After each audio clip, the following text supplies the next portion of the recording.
Famcast Media. Bitch.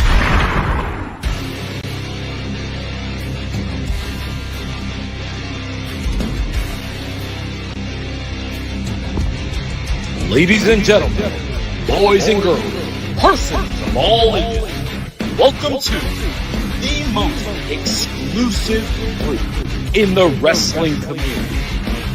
And now, your hosts, first, from Omaha, Puerto Rico, Macho Rodriguez,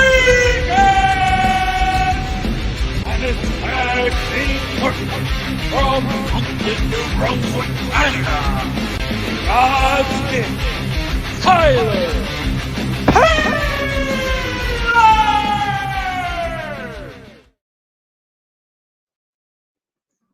¿Cómo estamos, mi gente? Welcome to another edition of Must Love Wrestling as we do our SummerSlam reaction show.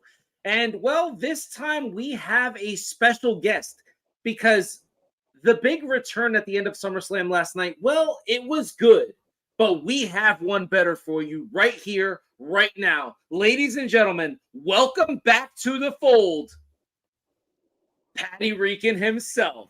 ¿Cómo estamos, Patty? How we doing? I feel like Terry Funk, who's like retired 100 times, you know. But no, this is a rare appearance. I did it because we had the biggest party of the summer last night, SummerSlam, or the SummerSlam, as some Canadians like to refer to it as. You know, Tyler knows what I'm talking about. But no, just good to be back, man. I couldn't resist the opportunity. Wearing a T-shirt of JD Vance's favorite band, Couch Slut. And just really excited to get on here and just talk about what we saw last night at SummerSlam, or the SummerSlam. Hell yeah. What about you, Tyler? How you doing today? I like to refer to it as Summerfest. Oh. Shout out Jeremy Piven. I like it. I love it. It's good. Is that what they do in Canada? No, that's what Jeremy Piven from Entourage called it. Oh, okay. That's right. He did. Told him when he told the Miz he was banned from the Summerfest. I love it. Ari Gold, man. Ari Gold, baby. I love that. I love that. Pat, I love how you're wearing the shirt of someone that you appreciate, because I actually have right behind me the newest member of Canton, Ohio. And I thought it was really relevant because of where the PLE was last night. The newest member right here. We have Mr. Patrick Willis. I'm so excited to have PW in the Hall of Fame, man. It's one of the best ever, one of the most integral pieces for the 49ers in the 2010s. It was a lot of fun watching him beat the Green Bay Packers. It was a lot of fun for me. Yeah. I mean, great player. How many Super Bowls did that lead to? Oh, we're not going to talk about that. What we're doing is we're appreciating the career of Patrick Willis. We got one, I'm pretty sure, and I don't know about what Canadian Super Bowl are you referring to? Yeah, that's right. He's talking about the Green Bay. He's talking about the Green Bay Packers. Oh, the Green Bay Packers. Oh, those guys. Oh, okay. Aren't they flat earthers, or is that somebody else? Well, I thought that was Kyrie Irving. No, I think that's what's his name, Aaron Rodgers. I don't know if you ever heard of that guy. He's a pretty decent quarterback, but I hear he's a flat earther. I mean, listen, Green Bay always wins the Super Bowl for cheese, and I think everybody knows that. As far as football's concerned, you guys won 2010. I mean, who even remembers that anymore besides you guys? We've been in three of them since. We lost all three due to minor turf complications, but that's a whole other conversation for another time.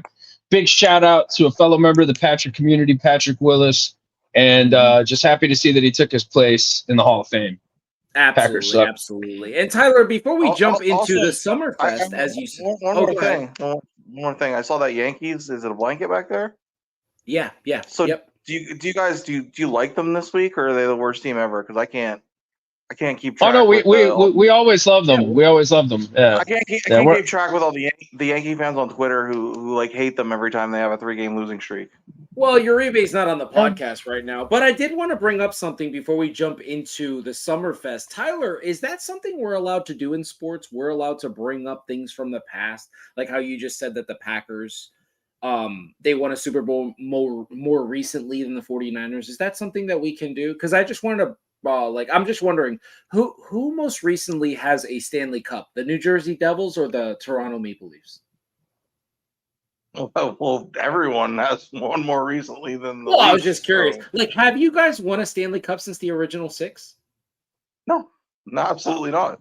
Damn. Oh, I love it. I love it. On that note, since you have Mr. Hughes, I love summer. Summer is my favorite season.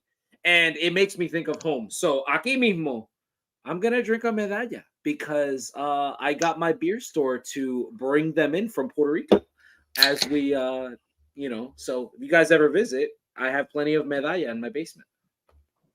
Nice. Well, why don't we jump? Well, go ahead. No, I was about to say it's good to see that alcoholism is getting funded over there through the Puerto Rican people. And, there's nothing wrong with that. When I think about what we need to do, I think about Manscaped, and I think about that. No, doesn't it feel like everybody's doing Manscaped commercials now? Like, like it sounded like I was gonna bust into it. Like, what is it? They got like the ball wash and the fucking. This is hilarious. Tyler just went on a rant about this commercialism in professional wrestling. He just went over the whole show was a commercial. We got Prime in the ring. We got. What is it? Straight Otis doing the Manscaped though. That was great. Yeah. We got Otis. Absolutely. Yeah, shaving his belly. Mike's Harder lemonade. Terrell, thank you so much for the comment. Yeah, the show was really good. Thanks, man. It was a really good show. Why don't we jump right into the show? Yeah. So, guys, the immediate reactions. I want to start with you, Tyler. Why don't you tell me what you thought about SummerSlam altogether from beginning to end? What did you think about the show? I thought it was a good time, and to me, it kind of seemed like, the TV shows were about like early November, right before Thanksgiving. They have their little mid-season finale where they're going to wrap up a few stories. They're going to throw a few breadcrumbs for some other ones. That's what this felt like to me, because we had some, the conclusion of all the mid-card title stuff. We had a couple of turns that that'll make us tune in this week, and it was a fun show.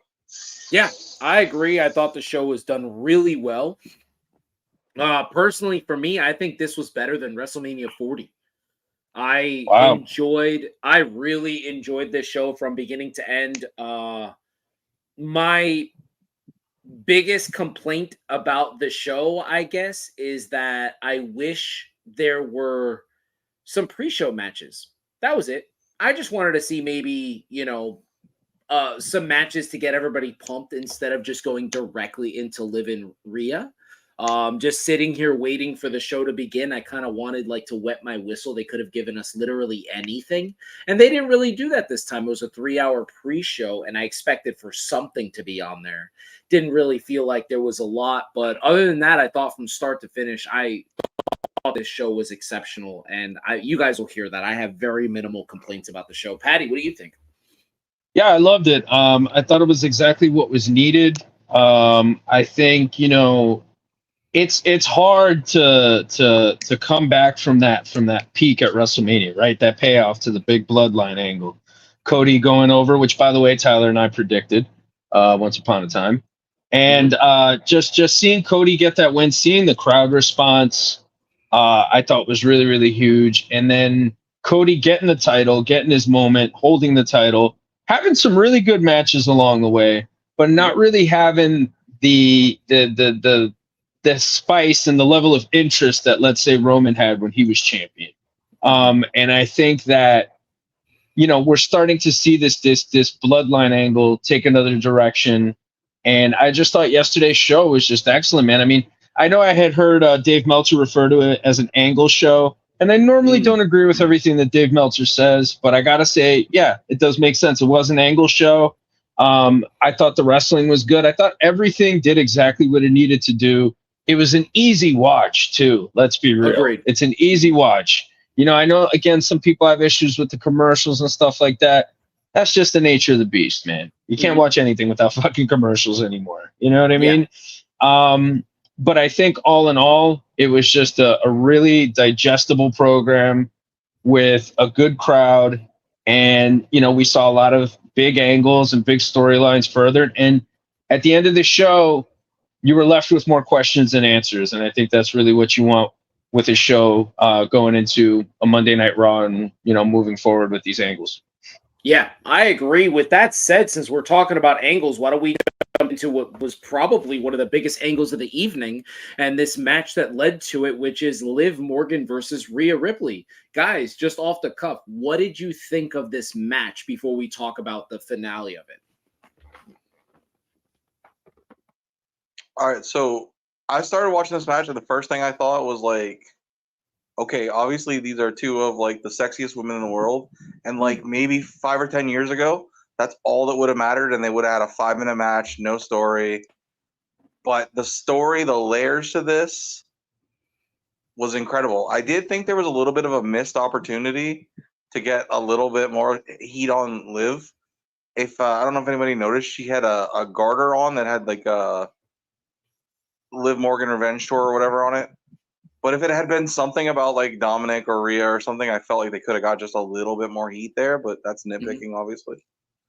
I thought they had a really good match, and I mean, I don't think they could have done anything really better.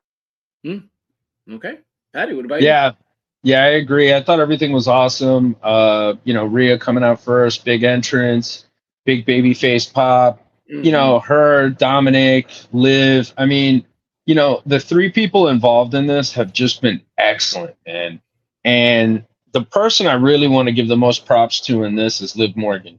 Yes. Because, you know, not that long ago, there were some people that had Liv out there in the abyss that, you know, thought Liv had kind of reached her limit. And, you know, I think the talent was always there. You got to give it to her, man. She's been busting her ass in the ring, you know, training with TJ Wilson, you know, training with Natty Neidhart and them, and just really improving her in-ring skills, man. And, you know, I think Liv always had the ability to be in this position. She just needed that angle, that thing to kind of pique the interest and pique the curiosity and kind of spike her viewership. And from what I understand across the board and metrics wise, this is one of the biggest angles going in the company right now. Yeah. So to see this, to see, you know, Rhea get screwed over, to see, you know, Liv get the win with Dominic's help, the Dominic turning, you know, just and you know, other turns later on in the card within the Judgment Day, you know, I just thought that this was a really, really, really good opener, really good way to get the crowd going, and just, you know, 3 people who really deserve this time and this platform to show what they could do, and I thought they all delivered. Yeah, I agree with you guys. I am actually one of those people. I was very down on Liv Morgan. I've kind of always have been. She's never been my cup of tea. And I remember having numerous conversations with you in the middle of the day on like a Monday or Tuesday where I would tell you, I'm just like, man, I just don't get it. Like, I don't understand. Like, if it's not about her looks, what about her is so like, what about her is like so lovable? Why do people care about her so much? She doesn't even have that MJF quality. But what I didn't realize is she is essentially Alexa Bliss. And I mean that in the most respectful way possible. I don't think Alexa Bliss can play a babyface. I don't think she's wired that way. And I think we just realized that a babyface Liv Morgan is bland. But a heel Liv Morgan is amazing. This is the best version of her character. And Vince Russo's an idiot for him saying that they didn't give enough time to this. He actually went on his podcast and said that. He thought that they rushed this as it happened. They didn't rush it. And Liv Morgan's the reason that this worked, because Rhea wasn't there to sell it. She wasn't selling it Becky Lynch style on the internet. Dom just had to be the placeholder, and Liv was selling it weekly. She was working people. You never felt like every single match she was in, she was going to lose the title.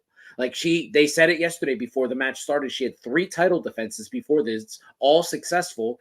And in every single match, she was in it. She was the champ. You expected her to win. Like, I didn't expect her to lose. And it doesn't, like, obviously Zelina gave her all she had, and that match was spectacular too.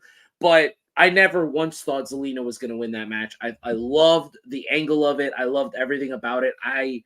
What I love is, I know this is going to upset Tyler, so Tyler, let me just apologize beforehand. I love how Liv Morgan has gone on record stating that her Oblivion, no one's ever kicked out of. And I love that, because that's what a finish should be.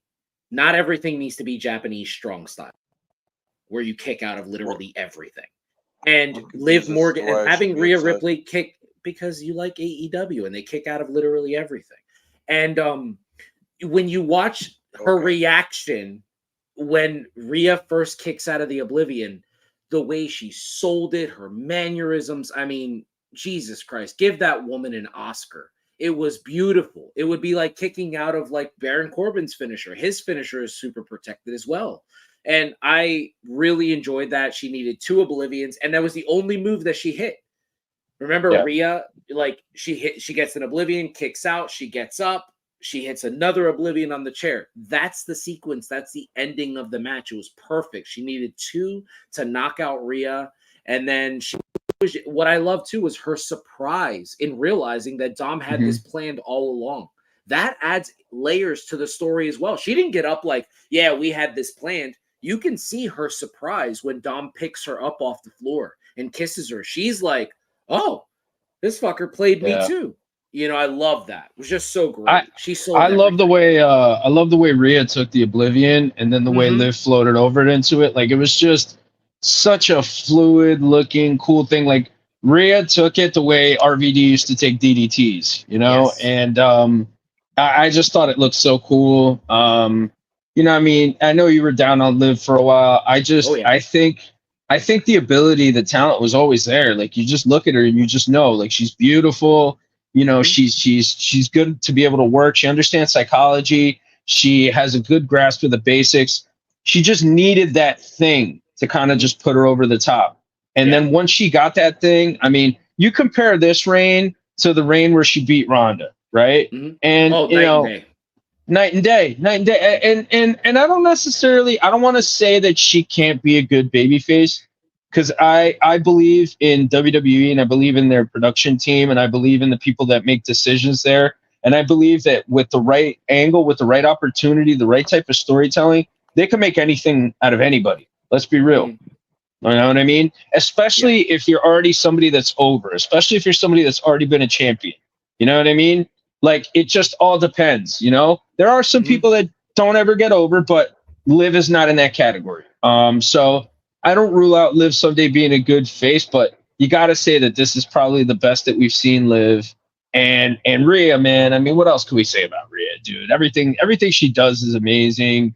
You know, the way she works, her facial expressions, her mannerisms, her selling. I mean, you know, she's just sensational. So this was a great opening match, and it really got the crowd going. But you know, the bumps and everything, you know, I thought was awesome. And I know you mentioned that there's AEW people that don't have protected finishes, but what about Kenny Omega? Kenny Omega protected the heck out of his finish. Yeah, not many people have kicked out of that thing. So I mean, I don't you can't necessarily. I mean, I know he works for that company. I don't look at him as an AEW talent, because he's the one with the, like, his head screwed on right. He has no problem bashing Dave Meltzer and his star rating. He has no problem talking about, the overutilization of like ladders and tables and stuff like that. Like, he actually not buries the stuff, but he's more realistic about it. He's more like, hey, we don't need to do this to sell a wrestling match. So to me, I feel like he's the outlier of the company. Yeah. He's fair. One of those good Canadians. He's one of those good. But then then every match he's in has a ladder or a table in it. So I don't even know what to say to that. It's true. I don't remember Okada and Omega having a ladder. Okay, and are those matches he's had in AEW? I don't remember Will Ospreay and Kenny Omega having a ladder in it. No tables in those matches? I don't remember Omega and Bryan having a ladder or table in it. Maybe I'm just remembering wrong. But why don't we move on to your favorite wrestler on the planet right now, which is Braun Breaker. Braun Breaker versus Sami Zayn. Why don't you tell us what you thought of this match? It was what it was. It served its purpose. I feel the same way about Braun Breaker that you do about Will Ospreay, and that's fine. But, obviously the company has big plans for him, so he's super over. Yeah. Sammy did a good job putting him over. Agreed. Best Frankensteiner I've seen anybody take. It was beautiful. Pat, what'd you think of this match? I thought that this was a good payoff to what they've been building up between Sammy and Braun. Sammy, what else can you say about him, man? Sammy's one of the best in the fucking business, period. Sammy could do anything. And, I enjoyed Sammy getting the big win, getting the big IC title win. I thought it was something that was very well deserved for all the great work that he's done. And with Braun Breaker, you know what the situation is with him. That this guy, he's a star of the future.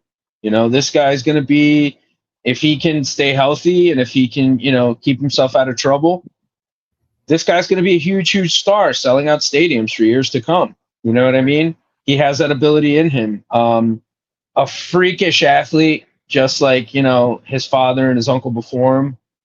And, it was booked and it was produced exactly how it needed to be.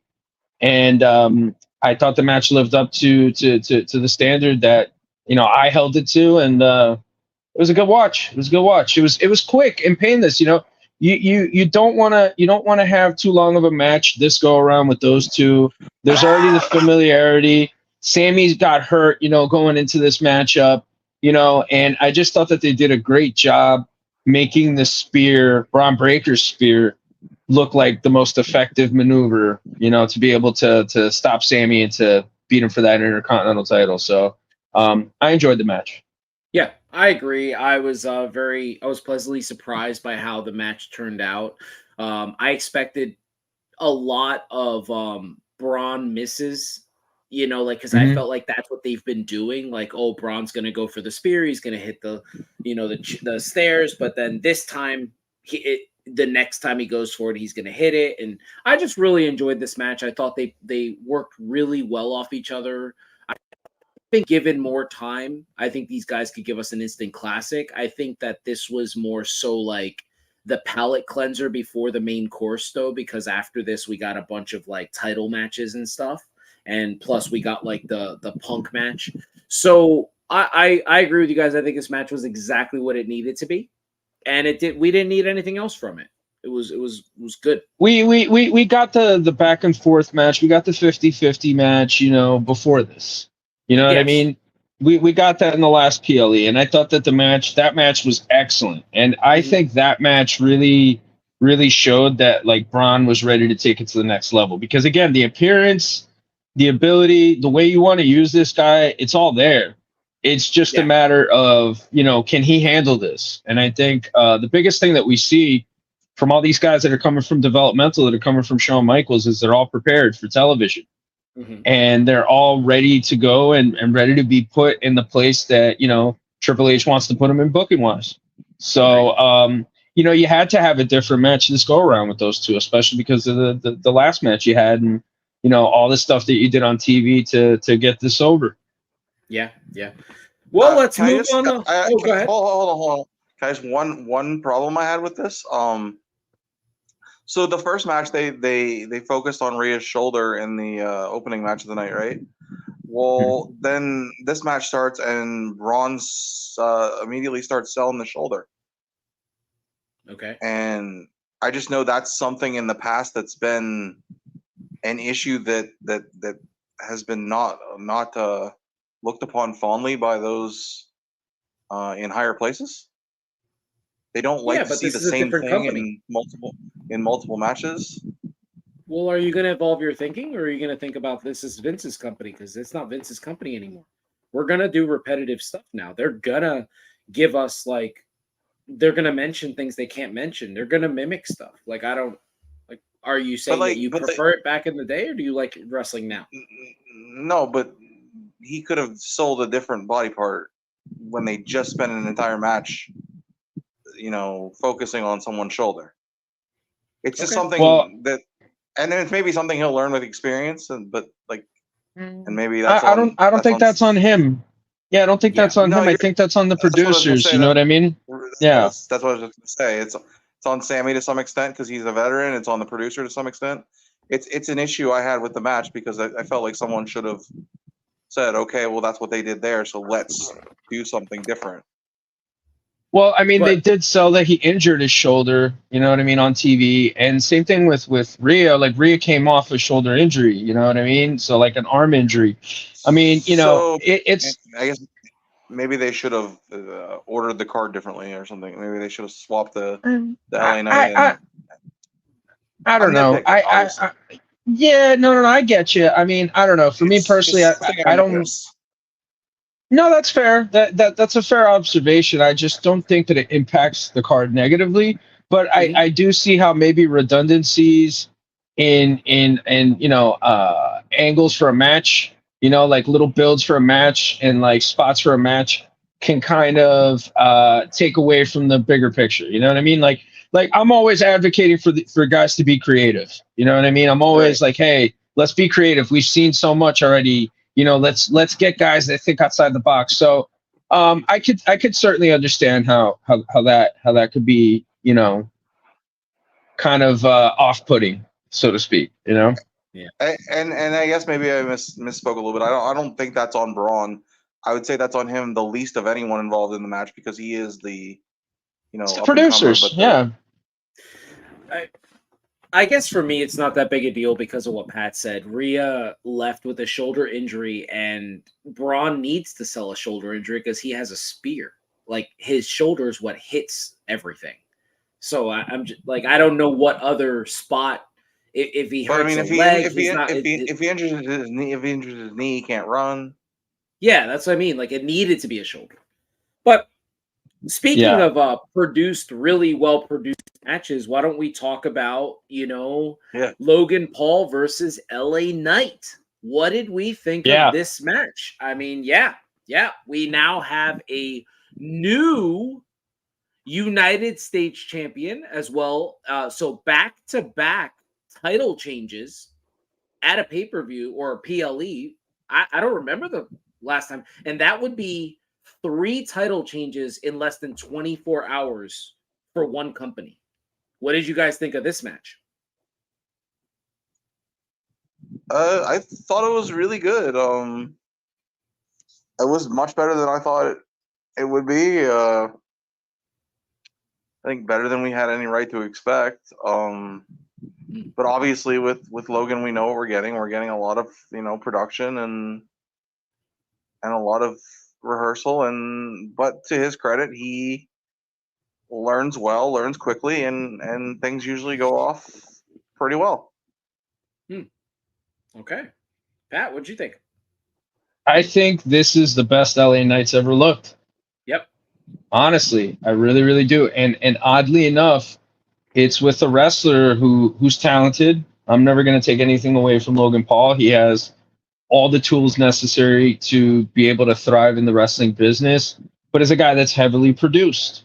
And the fact that LA Knight was able to have a good match with him here, and really, in my opinion, his best match, honestly, since he's been on the main roster, is kind of interesting. I did watch that spot that you talked about, the Kurt Angle spot where he jumps up. And the reason that it looks so awkward, number one, was the fact that he's doing a suplex from the right side, which you don't really see American wrestlers do. That's a Japanese thing. Japanese wrestlers or guys that have wrestled in Japan typically do stuff on the right side. All vertical suplexes are typically done on the left side. Every now and again, you'd see, certain guys do it from a right side, but that's because the Japanese connection, whatever. But I it did kind of come off like a fisherman buster. It was a little risky. Yeah. The fucking springboard moonsault to the outside. I mean, he did that shit slicker than Super Crazy or Taka Michinoku ever did. Yeah. Really, really, really, really impressive athlete, and I love the finish. I thought the finish was fantastic. Oh, yes. I like the way they made it a point to sell LA Knight's toughness. With the brass knuckles and all that. I thought that was excellent. I thought that was really good the way they did that. But the finish, spot on. Something that has been simmering for a long time. Something that's been brewing for a long time. I think it's undeniable that LA Knight does have a connection with the audience, and he's a guy that gets a response. Yep. I think we're way past not believing it anymore. I think that this is a good starting point for him. Mm-hmm. But do I think that I don't know? Like, I just want to see more than I want to see more than the shtick we've seen so far. That's all. And I think if we see a little more diversity, but that isn't Maxime Dupree or Maxime, whatever the fuck his name was, Max Dupree. If it wasn't that, I just want to see something a little different with this LA Knight character before I kind of start to think, okay, well, maybe this guy could be in the main event. I mean, look, he's talented enough to be there. Again, anybody can be in any position if they're capable of getting over with the crowd. You know what I mean? I have belief in WWE being able to do that.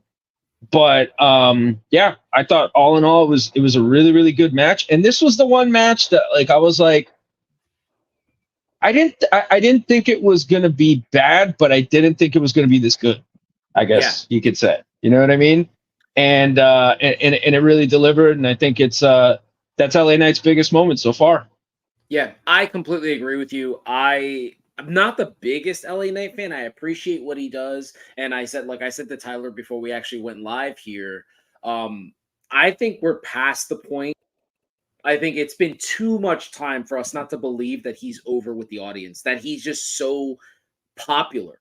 I think now, by this point, he would have died off. If he was going to go away, it would have happened already. I don't think that's going to happen. I think now we know, okay, the crowd loves this one guy. And being as someone like Pat, this, growing up, my dad was a big fan of Lex Luger and stuff like that. This is who he kind of reminds me of. He's obviously more athletic than Luger was, but his style, 80s Luger, not so much like the total package, what we got later on with the jeans and shit. But we're talking back Harley race Lex Luger. This was more so what I watched. And I was like, okay, this is him. For me, I know you love the moonsault. For me, I was actually talking with Tyler when he did it. His version of the BME, but the best elbow drop ever. How he did it from the middle rope to the top. I popped for that. That was so cool. Yeah. I was like, man, this guy is so much more athletic than I've ever given him credit for. I love how you pointed out the tough thing. And if I could just touch really quickly on what you talked about, you want to see more of his character. After the show was over and he did his press conference, we had him throw a shot at Carmelo Hayes. And it was like a funny little moment. Somebody said they did the Carmelo Hayes thing where they said they were like, LA Knight, you just beat LA Knight for the US title. And he's like, what, you got a little Carmelo Hayes in you? Kind of just burying him a little bit. If we get that version of a quick-witted LA Knight, I think he can get to the next level with something like that. If he cuts people off quickly in the ring, if he's just faster than you on the mic, because we don't really have stuff like that. The last time I saw anything close to what I'm thinking of was when Shawn Michaels says he doesn't drink and CM Punk came right back with any more. You know what I mean? Remember that promo? That's the last time I saw something that quick. And I was like, okay, if he can be that guy where you just can't out-talk him, I think he can be a main eventer. LA Knight also reminds me a little bit of Paul Orndorff. That's a big compliment, Pat. But the way his body, you know what I mean? The way he works, he's definitely got a little Paul Orndorff to him. He does. Yeah. And the Luger comparison, I think, is spot on too. But yeah, I mean, I just think, look, he's over, and that's the hardest part, right? Yeah. So it's all uphill from here. But I definitely would like to see just a little bit more than just and all the other stuff, I want to see him take it somewhere else. You know? Yeah, I agree with you. Moving on, why don't we jump right into Nia Jax and Bailey? And I mean, what do we think? I think we're way past people bashing Nia. I think Nia, this run, from the moment she came back to where she started using her uncle's finish, I personally I want to say I think she may have a second finish as well, because the way she does a power bomb looks brutal. And I'm like, yo, she could she could pull a Gunther. I think she could beat you multiple ways now. So that she did it twice in the match yesterday to Bailey, I loved it. I was like, shit, she could pin her right now and I would buy it. I would buy that. What did you guys think of Bailey versus Nia? Pat, why don't you start this time? I dug it. It was exactly what I thought it was going to be. I mean, Bailey, you know, one of the best in the fucking world, and you know, really coming off a high at WrestleMania with the damage plan, or damage control, damage plan, the damage control angle. You know, I thought that was really good stuff. She's been solid as a champion in terms of match quality. I just don't think that the level of interest was really there like it once was. I think the interest kind of dwindled a little bit. But you know, top level performer, and getting in there with somebody like Nia, who is the only true heel, I would say, in the women's division. I mean, you have a lot of women pretending to be heels, and you have Nia Jax, and Nia Jax really gets that visceral reaction, that unique reaction that none of the women in the division do. And you know, a lot of people say, "Oh, she's careless, she's stiff, she's that." She's effective, man. There's no way in hell, okay? I'll tell you this right now. There's no way in hell that the WWE, with all its worth and all the talent that they have, okay, that are worth tons and tons and tons of money, that they're going to allow their talents to regularly work with somebody that's dangerous and reckless. Makes no sense whatsoever. No sense whatsoever. But Nia's just been on a roll. Nia really took advantage, I think, of the spot that she was given. You know, since her return, she's had a lot of heat. And, you know, the Queen of the Ring tournament, I really thought was big for her. That originally was supposed to go to Jade. But, you know, Jade, I think, is still in the process of, you know, refining her abilities. And, you know, Nia stepped in and did the job, and Nia has just been phenomenal since. And you know, now, you know, we have Nia's champion, Bailey, after a good run. You know, really one of the best performers in the world, period. I'm curious to see where this goes with Tiffany and Nia now, especially with Tiffy having the case. Agreed. But we'll touch on things like that and storylines after we're done going over the show. Tyler, what did you think about this match? Yeah, I think Pat pretty much said it best, and I like what you said about the power bomb, because it did look just devastating. Yeah. I think Nia's a completely different asset this time than she was her first run. She's so much more polished, not nearly as green. Obviously, she's in control of herself a lot more. I mean, I thought she looked great, and as Pat said about them originally wanting Jade to win Queen of the Ring, but then it becoming Nia.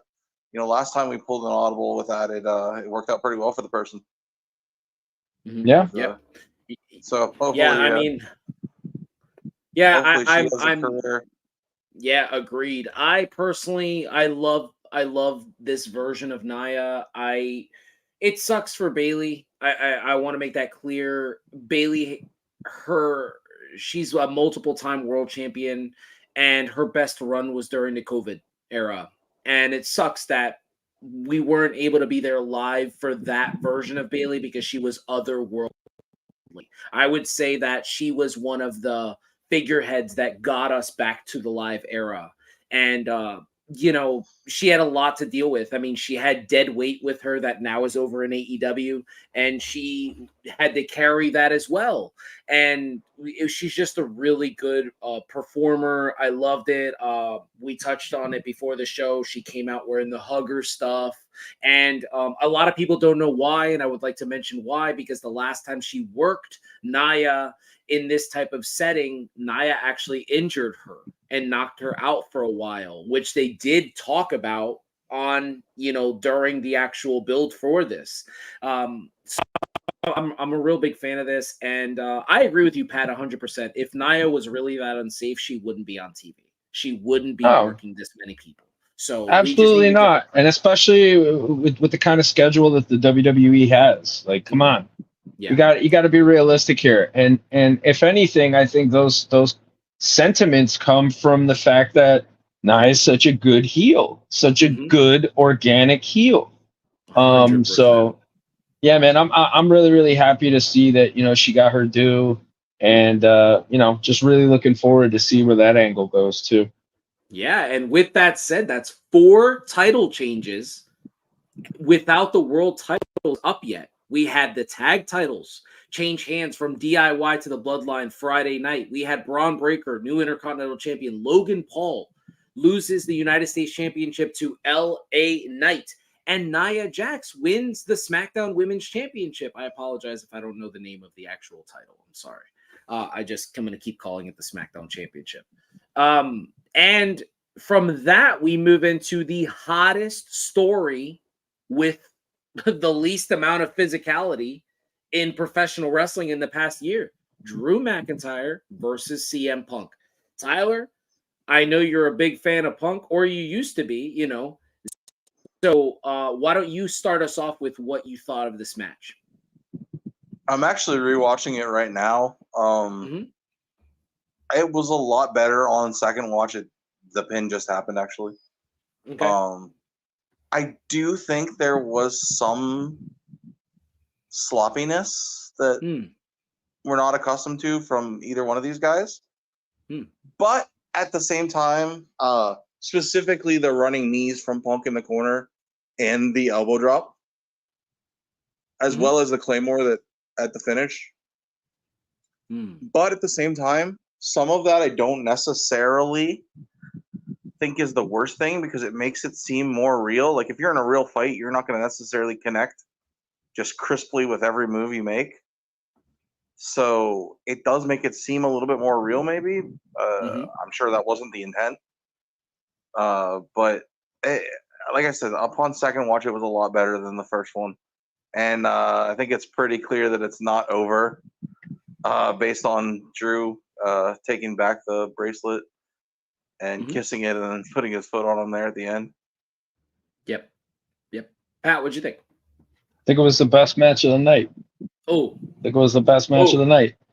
And I think that it had everything you needed, and even Seth Rollins' involvement is another wrinkle in the story. You know what I'm saying? So I'm really excited to see where this goes. Punk looked great. Punk looked better than he ever did in AEW. The heat that was in this match, I think, surpassed even the best shit that he did in AEW, which was probably the stuff he did with Malcolm. And the what's his name, Andrew Dice Clay Jr. Yep. Love it. He's even doing the shtick. I'm waiting for him to come out. Oh no, now he's a real American hero. But I was waiting for him to come out with the cigarette and light it, and then start doing his little zingers. But I guess he's not doing that now. He's just copying another old gimmick. Yeah, he's copying another old gimmick. So don't get us canceled, because I know all those nursery rhymes thanks to my father. Yeah, I know. Your dad definitely had a little Andrew Dice Clay in him. Yeah. But I think that Punk looked like he prepared differently for this, man. He looked like he prepared differently, and he was ready to go, and the match was everything it needed to be. The heat was there, the interest was there, and nobody got hurt. Nobody got hurt. Great. That's the biggest thing, and it leaves you with more questions. And now, it's definitely not over, to Tyler's point. Where they go with this, we'll see. But I mean, to be quite honest, going into this, there was a lot of, Punk, every time Punk was talking to media, he's like, I'm done with Drew after this, and all that stuff. Great fucking way to sell that, this is legitimate. This is a competition. Because, if it is a competition, you're going to say you're going to beat your opponent, or you want to beat your opponent and put them in your rear view. You never want to say, oh, hey, I want to face you later on in the playoffs in a fucking best of 7. Nobody ever says that shit. Yeah. So I had a feeling it was going to be 50-50 booking. And, again, I'm just really curious to see where this goes and to see how Seth Rollins fits into all this. But Punk looked great, man. He looked prepared. He looked like he put on some size. Oh, yeah. He to me looked completely different than he did in his AEW run. And even in AEW, he was still the most effective guy. He was still the biggest draw. He was still the biggest merch seller. He was the guy that got him their first $1 million gate. You know what I'm saying? The other match that was good was this one with Darby. I thought that match was excellent. I was going to say that when it was my turn. I thought that was excellent too. But it's night and day. And I think more importantly, you're seeing the level of professionalism in WWE as opposed to AEW. You know what I'm saying? There's nothing wrong with being the second best company. You know what I'm saying? There's nothing wrong with that. I believe it was Cal Naughton that said, "Ain't nothing wrong with silver." I think that Punk is exactly where he needs to be. These types of matches, the build, everything that goes into it, the freedom, the flexibility, the fact that there are fail safes in place for him, where he's not going to fucking hurt himself or fuck himself up too much, because there's people that are keeping an eye on him and protecting him. And again, just everything else, man. Like this, he is back where he belongs, man. This is 100%. Where he belongs. He belongs in the big time, and what he did in AEW, I think was good to help them. He's a nice little bit of their history. But he is exactly where he needed to be all along. And it's awesome to see him back there. And the match was simple, old school, incredibly effective, and just did exactly what it needed to do. Agreed. For me, honestly, before I touch on the match itself, I wanted to touch on two things that I noticed that were really cool from CM Punk. It just shows his progression, his evolution as a character. One is the one thing that he never got credit for that for some reason Seth Rollins always gets the credit for, and that is paying the homage that he does wearing different tights, where he pays homage to like Macho Man Randy Savage, Bret Hart, the Yankees, or whatever. I really loved it. The one thing that stuck out to me, which I know is going to be kind of weird, is his boots. Because he has always been an Asics guy under his kick pads. And you could tell due to the leg injury that he sustained in AEW, he made the transition and now he wears wrestling boots, high calf boots now under. And we've seen it from his training videos. He's been wearing actual wrestling boots. And I love that it's an added layer of protection at this point in his age. He's 46 years old. Like, let's protect, this guy. He's a hot commodity. He's super important. I love just those two things. Tyler had mentioned before that he thought that this match was a little sloppy. I actually think that Punk's kind of always worked this style. If you look at his head kick, his like Muay Thai head kick, it always looks like weird. It never looks fluid. Like it looks like the Gabriel Gonzaga head kick, like when he beat Mirko Cro Cop. Like that's it always looks like that, where he doesn't hit you with the front of his leg with the shin. He kind of hits you with the back next to his Achilles. It's always kind of been that way. I really enjoyed that CM Punk played, and I know Pat will appreciate this because he's one of your favorite players, but he was like LeBron James in that match yesterday. And what I mean by that is LeBron doesn't have to be 23-year-old LeBron James anymore. He can just go out there and he knows I don't have to run as fast as these guys. I can pick my spots. I can actually sit here and wait for my moment. And then when it's my turn, when the ball's in my hands, I'm going to score. And that's exactly what Punk did yesterday. I don't think that he needed to be the overzealous wrestler that he was in AEW, I think he had to overcome a lot. He was working guys in AEW that just weren't ready. You know what I mean? Like that just got thrown on TV that just weren't necessarily on his level, and he had to carry a bunch of guys. And sure, Max did his job with him, and Darby did his job with him, but not everybody else was able to do that with him. And we saw that. I mean, even Hangman Page doesn't look like that's the worst match that I've ever seen Hangman have. And I love Hangman. Anybody who watches our show here knows I'm a big fan of Hangman. That's the worst match I've ever seen him have. That's the worst match I think John Moxley's had in that company. Like, there's been some pretty bad matches and Punk was involved, and I don't think it was Punk's fault. I really enjoy this. I love the evolution of the story, and I love the homage paid to Heart and Soul. How when Drew mushes Seth Rollins and he's about to hit him with the chair, he moves out of the way and he almost hits CM Punk. It was almost like, okay, he stopped. Remember, because Shawn actually does clock Taker with the chair. And it was just a little homage to it without actually, like, you know, completely ripping off of it. I thought that I agree with you, Pat. This is the match of the night for me. This 1000% I thought was one of the best matches. It is the best match CM Punk has had since his last WWE run. It's just, to me, it's that clear cut. Drew McIntyre, what can't he do?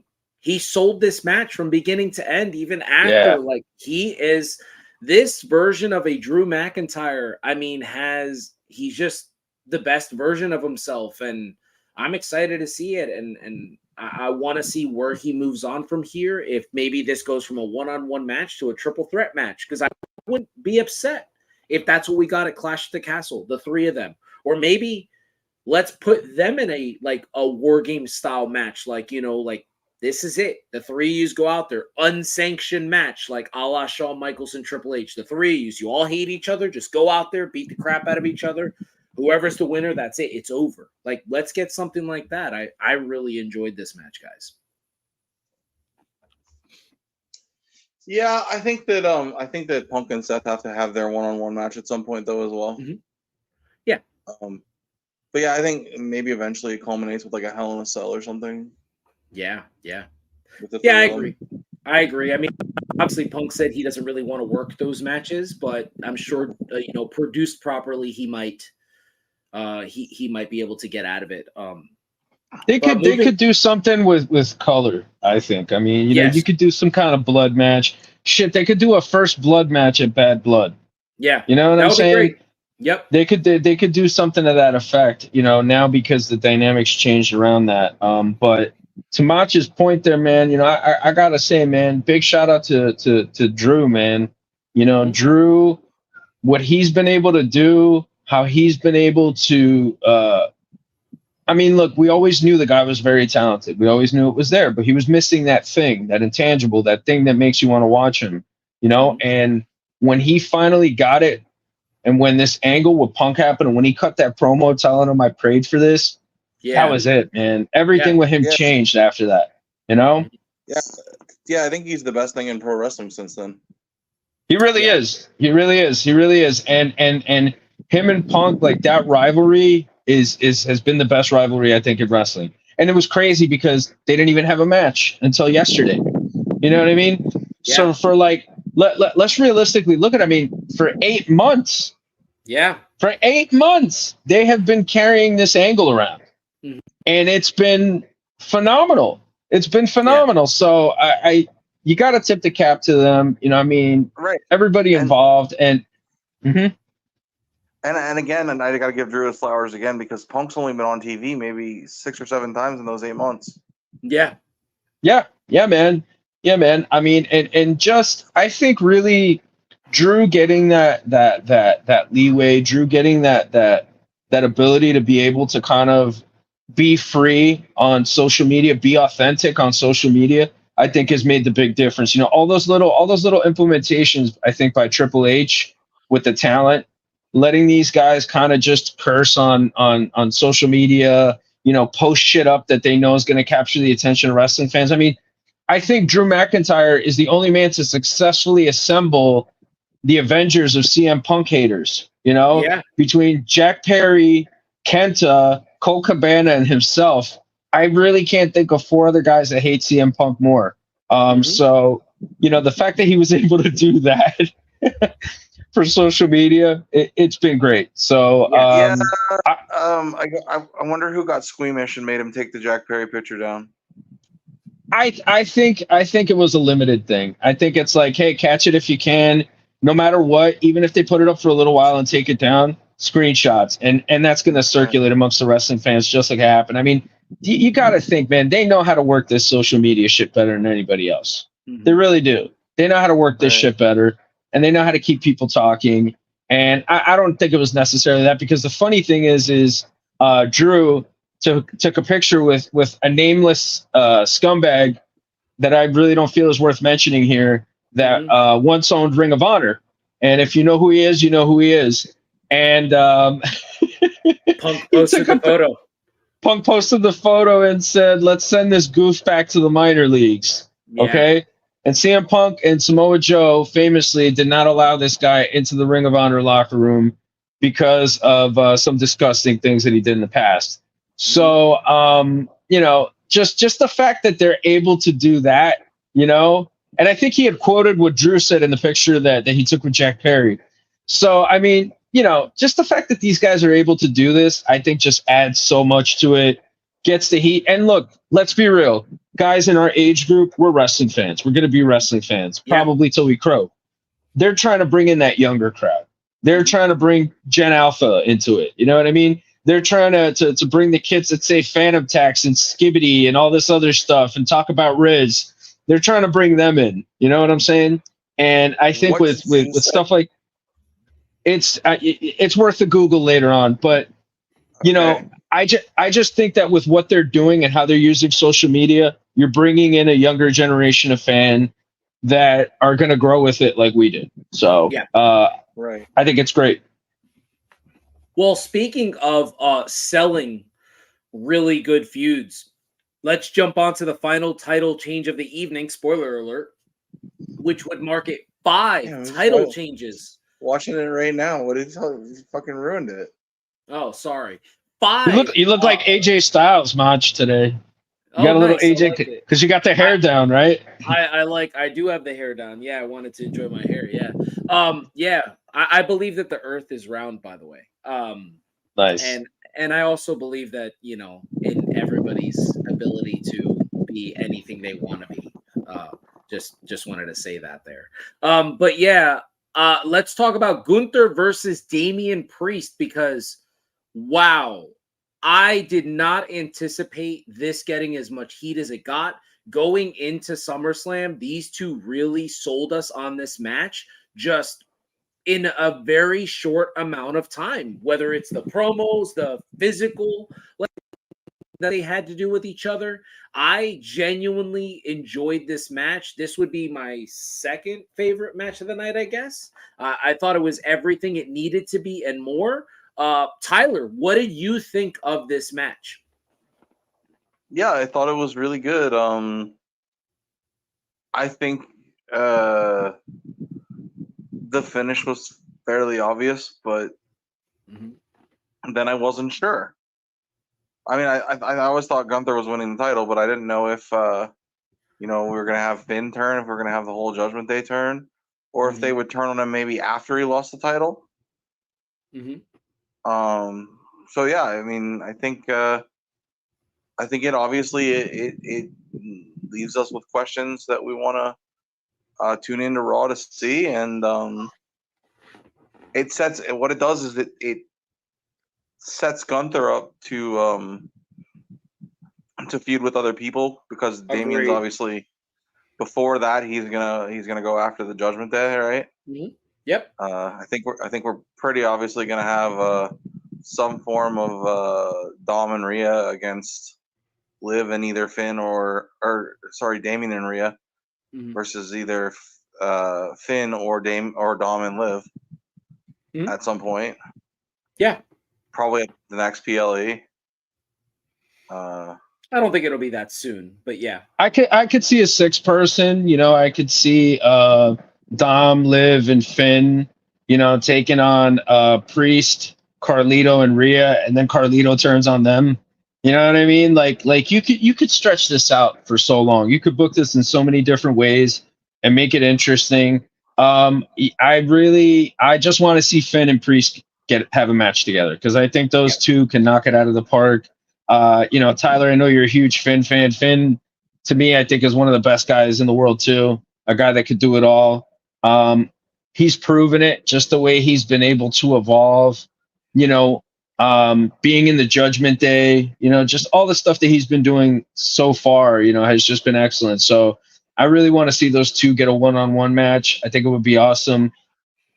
But I think more than likely we're probably either going to see a mixed tag or a 6-person, Yeah, I would. I don't think they'll put Carlito in there. I think, Pat, you and I talked about it before. It'll probably be Jey Uso.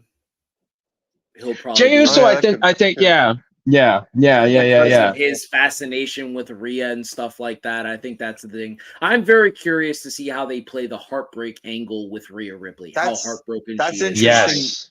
Yes. That's interesting too, because then there can be a little tension between Damian and Jay, because as I said off air, it's pretty obvious the way Damian's behaved in regards to Rhea that he's got some sort of feelings there. That's interesting. I don't necessarily agree. I just think they have a really tight bond. That's why they call themselves the Terror Twins and things like that. But I get what you're saying. But that hasn't been on TV, right? Really?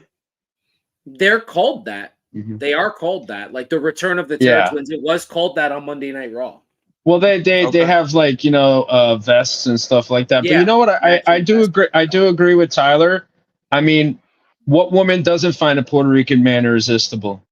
So I think Tyler's onto something with that. I mean, I definitely, I get it. I agree. Yeah. I want to touch on one thing that I noticed in this match. It was a rough night for Puerto Rico last night. What? What do you mean? They lost both their titles. It's all right. No big deal. No big deal. You know what I'm saying? We still got salsa. We still got beautiful women. We got beaches. We're good. They don't call us La Isla de Encanto for nothing. So, even when we lose, we win, So, agreed. The one thing I wanted to touch on this match that I noticed, it's the first time in his entire WWE run that I've seen Gunther get beat up this way. I was not.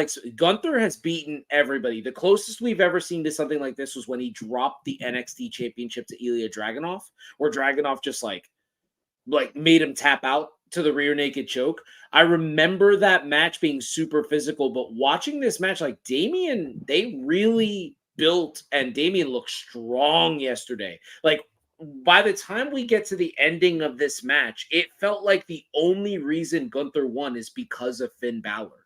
It almost felt like Gunther wasn't going to be able to beat Damian, and I really appreciated that. The way that they have booked, the way they turned around the booking for Damian these past 2 months, it's 118 days as champ. That was his 5th title defense. Just really great. It progressively got better. Every single match that he had after the next. I know he has like the spot with Seth and people are angry about it because they don't know shit about professional wrestling. I know they're upset at the flip over the top rope, but mistakes happen. Get over it. People slip. It's whatever. If you don't believe me, just turn on Wrestling on Wednesday or Saturday. Mistakes happen all the time there. So it's definitely one of those strange things, but I really enjoyed that they made Gunther look completely vulnerable yesterday, and it was great. It was really good. No, Uribe's not here. He's out there trying to prove that Kamala Harris is an Indian. We won't get into that she's not Indian, or that she's not a man, or that she's not made in the United States, or I don't know, or that she's not friends with Hannibal Lecter, or that she might not get electrocuted by a shark. I don't know, but yes, you're saying. Yeah. Gunther, we're talking about. Okay, so look, man, Priest has been booked strong for a very long time. Okay, Priest. They've kind of been teasing him being a babyface. He's been doing the right thing as the heel champ and the whole thing. And, the dude can bring it. He's a big motherfucker. You know what I'm saying? He's gonna lay it in. Gunter, we already know that dude lays it in. So I was not surprised that these two were gonna beat the shit out of each other. You know what I mean? I was just not surprised at all. I thought the match was great. I love the blood from the chops. Like, Gunter, you could see had like a little laceration. I guess he was working house shows or something like that, and he probably got chopped up a little bit or TV. And, I mean, the blood, man, coming out of the chops, I thought added so much. But I mean, Priest, I thought was a good champion. He really didn't have that thing, the it factor. Like that wasn't really as there for his championship reign. But I thought for the purposes that they needed him for and for how he was presented and booked, I thought he did a great job, man. And people want to get caught up in botches and stuff like that, but it's generally coming from a lot of people who never stepped foot in the ring or couldn't even lock up. So, until you try it, I mean, it's easier to think that you can do it. You know what I mean? But when you got thousands of people inside of a stadium watching you, millions of people around the world, it's not as easy as you think, But, I thought it was a really awesome match, man. I thought they beat the shit out of each other. It probably would be the second best match for me that night. But yeah, man, I mean, just the way they presented Gunter, I mean, the guy's just a star, man. And what a believable big bad guy you have there. You know what I mean? That aura that they've given him, the way they've presented him, and him and Braun Breaker. I look at those two guys and I'm like, these guys are stars for the future, big time. Agreed. Yeah, I definitely enjoyed it. With that, let's jump into the main event of the evening as we have the Scrappy Doo and the Mystery Machine, because that's kind of how I equate Solo Sikoa. He's kind of like Scrappy to Scooby. He's kind of like Joe Pesci in Casino. Like he's the tough guy, but he's not the guy. So that's kind of how I looked at him. Him versus probably the most underwhelming world heavyweight champion in the past 20 years, Cody Rhodes. So, guys, I am. Oh my God. Listen, I'll talk about this, but if I could just make one comment before Tyler, I ask you to go. This match was the equivalent of Dolph Ziggler versus Dean Ambrose at SummerSlam. Like it was that. It had me that intrigued. That's how intrigued I was. But Tyler, you go ahead. Talk about your talk about Trump Jr. there, Cody Rhodes and Solo Sikoa. See, when you say stuff like that, you just lose credibility. I mean, I'm pretty sure he voted for him. But go ahead, tell us about the match. I don't. There's no way for you to know that. He hasn't come out and said anything that would make you think that. Are you going to talk about the match, Fernando? Like, let's go. Get in here. Yeah, I'm Fernando. Okay. I thought the match was okay. It was what we. It was pretty obvious what it was going to be when they became Bloodline Rules, and and that's what it was. There was a bunch of shenanigans, and then there were more shenanigans, and Crossroads, and Samoan Spikes, and then Roman came back and hit the spear, and he hit one more Crossroads and called it a night. I was honestly, this match I was more intrigued by before the match when Cody's walking out with his dog, and they're saying it's the last time this is going to happen. Like, honestly, that threw me off to begin with. Like, are we putting this dog getting put to sleep, or? Yeah, that is a question I have too. I don't understand that either. I was really sad, and then so it took me out of my why are you saying this? Yeah, don't say that. Lucy's sitting right near me, you dick. But exactly. Yeah, I mean, yeah, Pat, what'd you think of this match?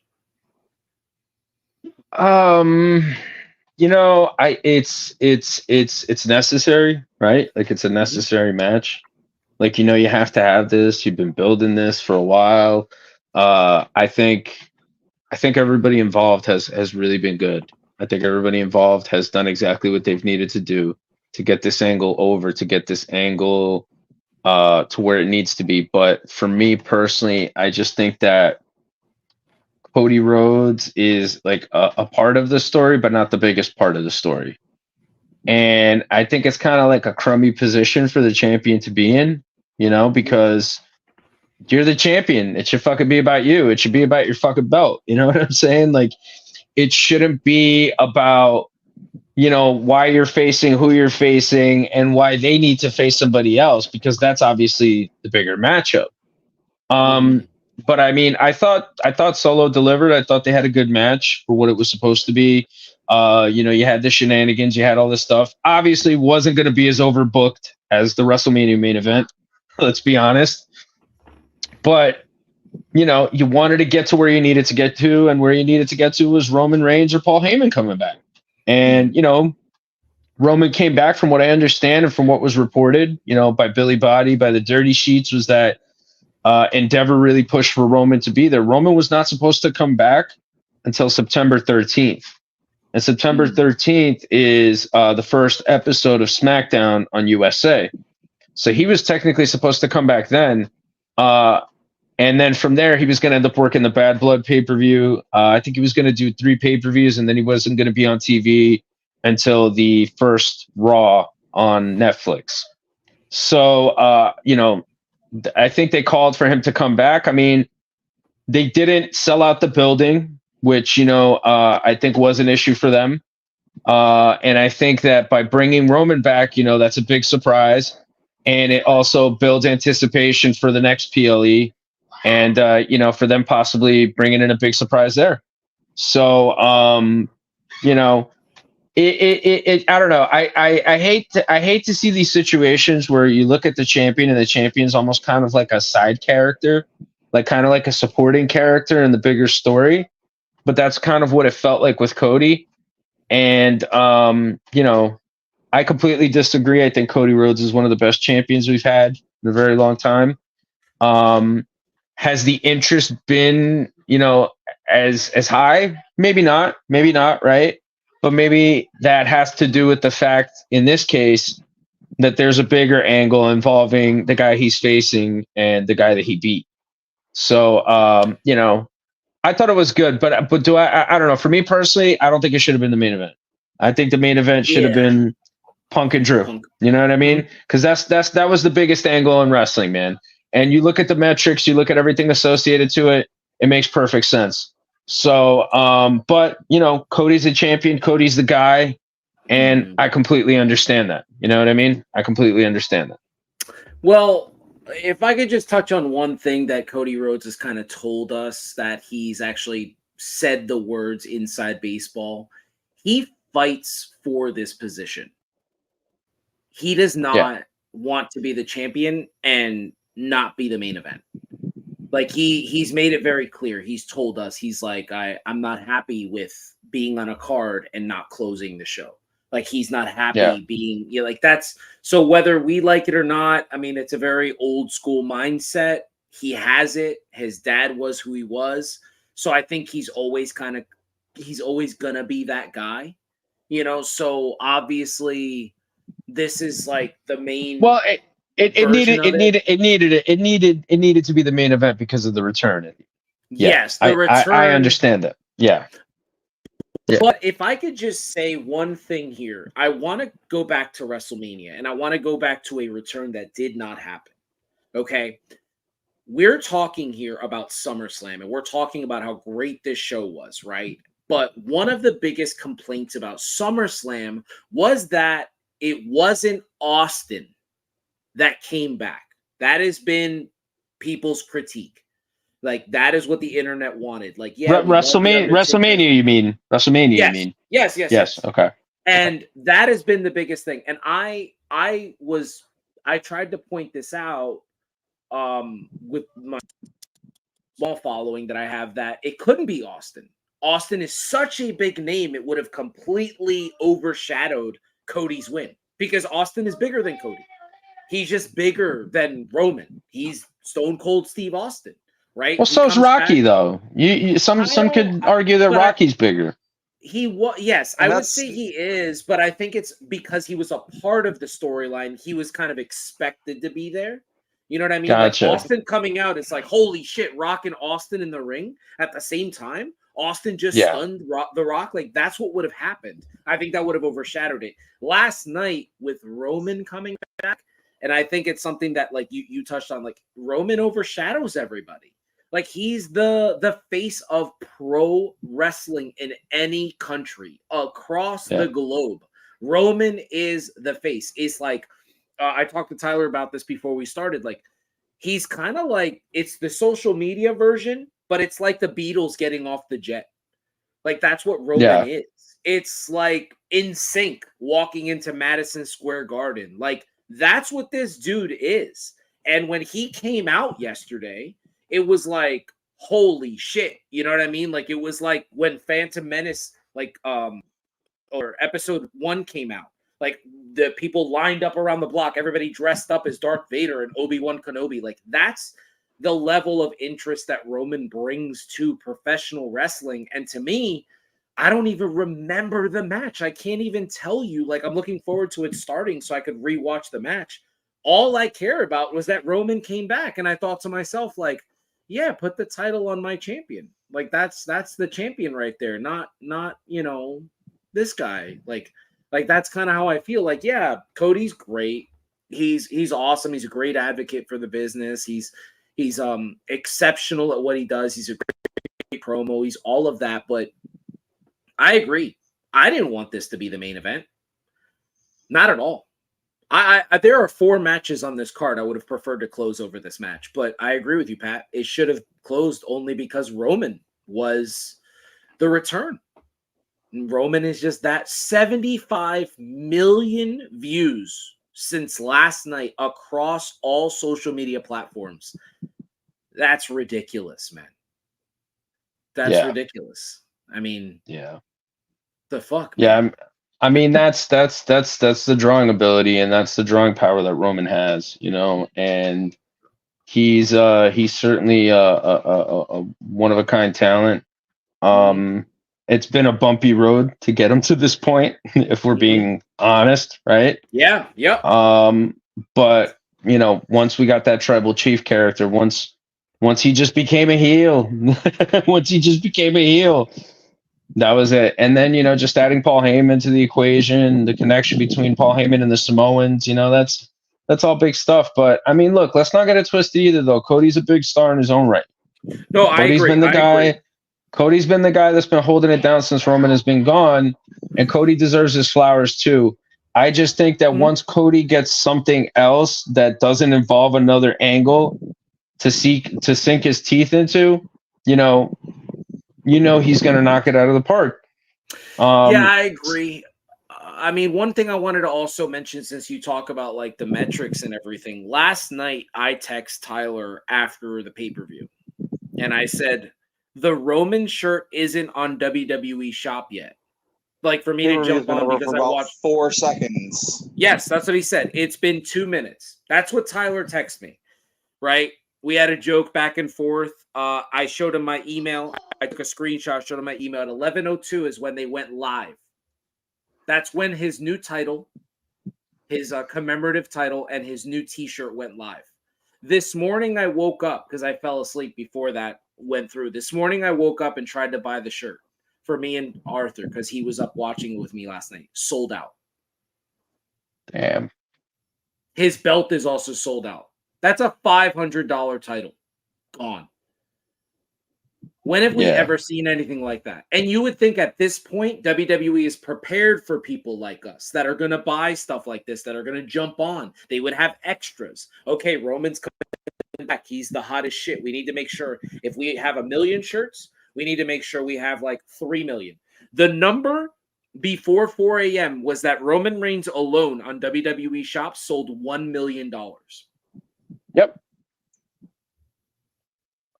Yep. We've never seen anything. We've never. This is Hogan in the 80s. And to your point, I think Roman is that attraction that is going to be bigger no matter when he comes back. He's going to be bigger than whoever's champion. But yeah. He also is going to work that schedule as an attraction where he doesn't need to be champion in order to be a big star. So now you have your huge star that's going to bring in all these people, all this money, and your champion. Tyler, he's going to be champion again. I know you don't want it to happen. I don't know that he will. I don't know that he will. I don't think it matters. I don't think it matters if he is or if he isn't, you know? Yeah, I mean, the only thing I could think of is if, like, Endeavor or TKO or, like, we want him to be champion of one of the TV shows. He's already on a reduced schedule. Mm-hmm. In order for him to be champion, especially as a babyface, because the whole allure of him, defending the title as an attraction and not being on TV all the time helped his heel persona. It helped his heel persona. Agreed. If he's going to be a babyface to be the champion, he's got to be the guy that's there every week, and that's just not going to happen.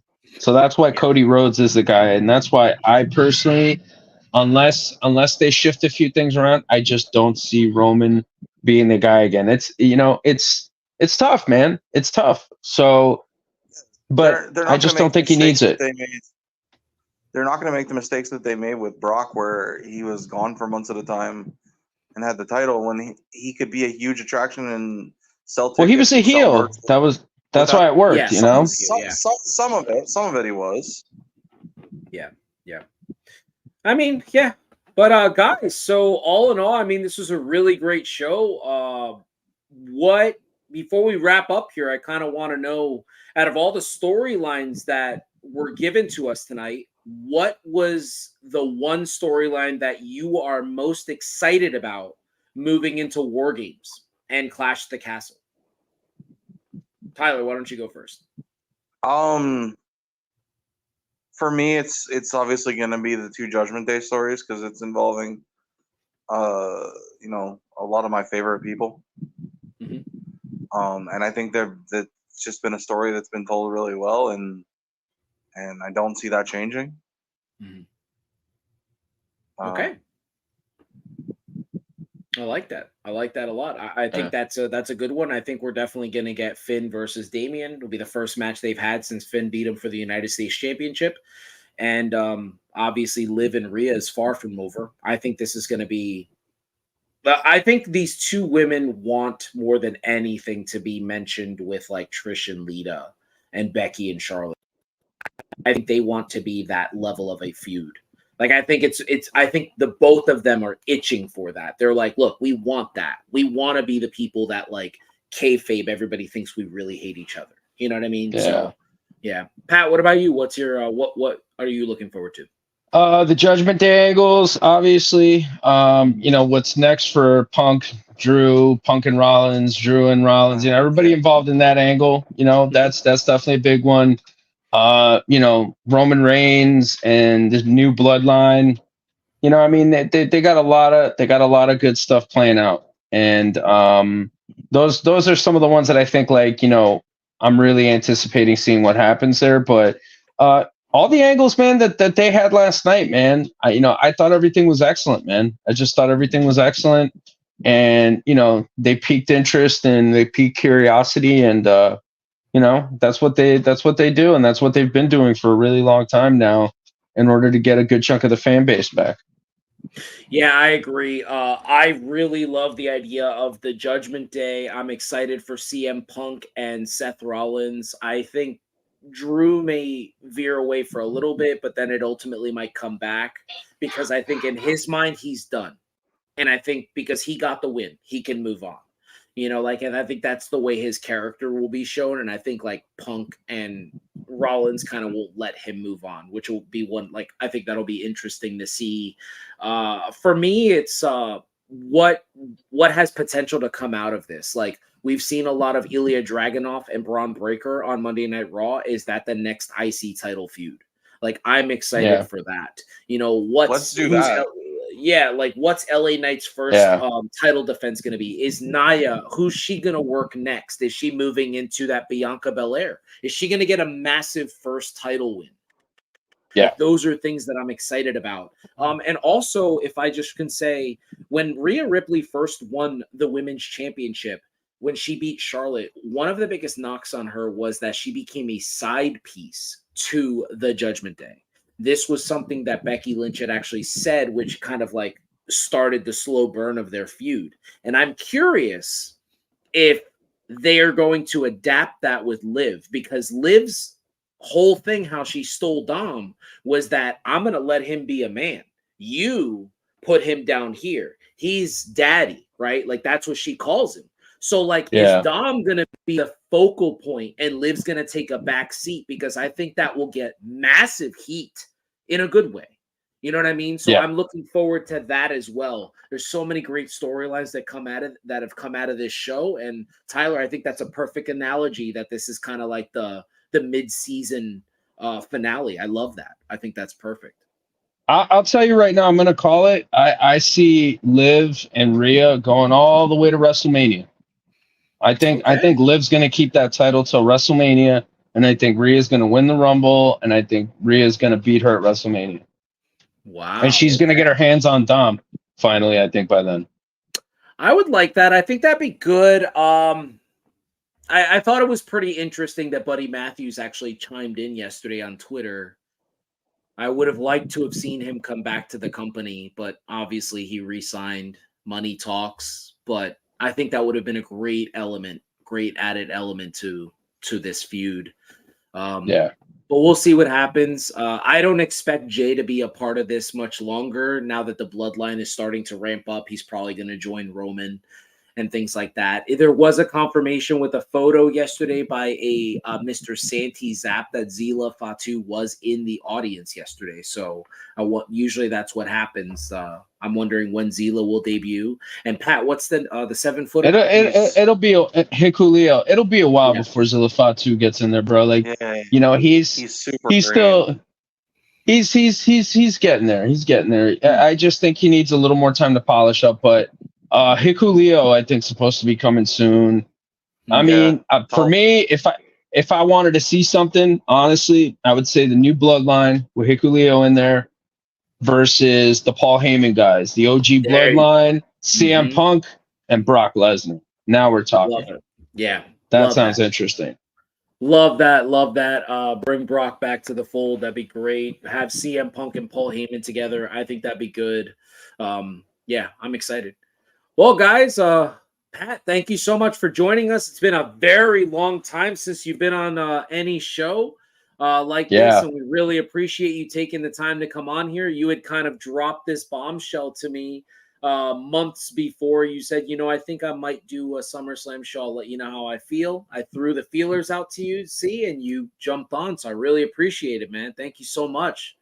Yeah, I'm on a part-time schedule now. I'm a part-timer, so that's cool, man. I only come around for the big four. Working that Roman Reigns schedule, huh? I love it. Yeah. We got to put him over like Pat used to put everybody else over, putting it over with Pat. I love it. Well played. Yeah. Love it. So yeah, Tyler, anything you want to leave off before we get off the air here? No, I mean, I'm excited for Raw. Excited for SmackDown. See where we're going. I think last night was a really good jumping off point for a lot of stuff, and see what happens. Yeah, and I still want to know about Cody's dog, but yeah, that's a weird thing. One last question before we go. I just wanted to ask you guys here. Who would be your first opponent for Gunther? Ilya Dragunov in Berlin. In Berlin. I'm all there. Let's go. I like it. Yeah, I do like that. Man, I like that a lot. It's gotta be someone like that. Someone smaller that can obviously sell for him.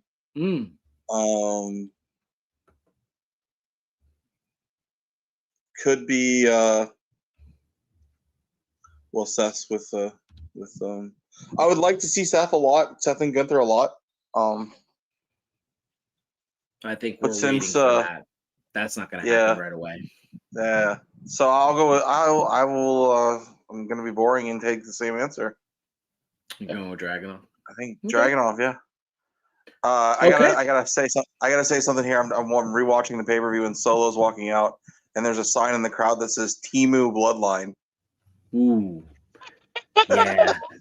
Yeah. That's great. That's great. Yeah. It's hilarious. Yeah. I mean, that's an interesting one. But see, that's the milk carton with Roman on it's pretty great too.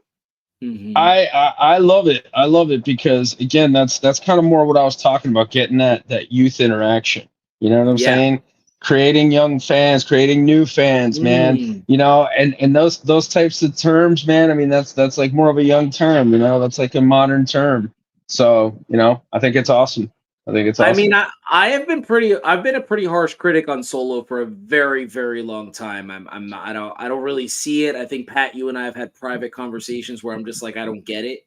Like I've just said those words to you. But last night I shocked the shit out of Tyler when I told him how angry Arthur was at Roman Reigns because he's a big Solo fan. Oh wow! And I told him I told him to show him Umaga because he's just the same but better. I have no idea why. My son is a diehard Solo fan. He went into the first aid kit yesterday and wrapped his finger with bandages just so he can have the thumb just like Solo. And I was like, what are you doing? He's like, I love Solo. And then he asked his mom if we could dye his hair like that. So listen. I love how Regal called Umaga Yamanga. Yamanga. He would call him Yamanga. Yeah, he would always call me Manga, man. But yeah, man, fellas, thank you so much for having me. I unfortunately have to cut out early here, but appreciate you, and I'll see you for the next one, I guess, if there is a next one. I don't know. Maybe I'm done. But thanks a lot, guys. Talk to you, man. All right. Thank you. Later, bro.